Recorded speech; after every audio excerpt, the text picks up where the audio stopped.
commun. Ne cherchez pas à savoir qui je suis, car en fait, je suis anonyme. Non mais laisse tomber, ça marche pas du tout. Bon, ok, putain. Ah, fais chier.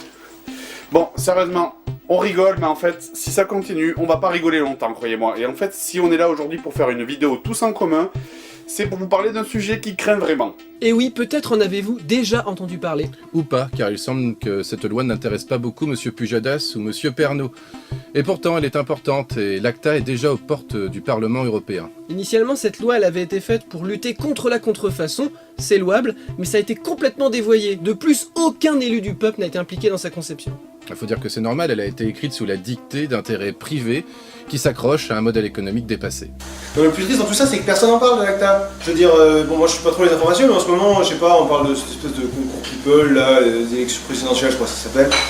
Et alors, mais alors l'ACTA, bon, c'est juste la loi la plus, c'est la loi qui nuit le plus à notre liberté sur Internet de 2012, mais personne n'en parle. En effet, il y a deux sortes de lois, les lois liberticides et les autres. Et non content de nous empêcher de partager, ACTA va aussi nous empêcher de créer, puisque tout contenu présentant une infraction au droit d'auteur sera susceptible d'être supprimé. Quant à son créateur, pour lui ce sera l'amende ou la prison. Dans ces conditions, il nous sera interdit de s'approprier et de détourner les produits culturels, et nous redeviendrons tous de simples consommateurs passifs et aphones, comme à la bonne vieille époque de la télévision. Avec une loi comme ça, terminée, les tests de jeux vidéo, les séries abrégées, les parodies à la con, une grosse partie de la création amateur du net sera considérée comme illégale.